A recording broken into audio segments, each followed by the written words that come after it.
So I just wanted to make a short video on the heat soldering gun I bought on Aliexpress. Can also be a Wish.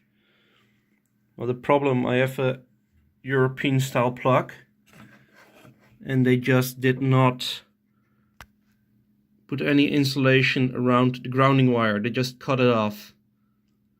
And this was just floating around in the backside of the PCB and apparently contacted the LED, and this board is completely fried.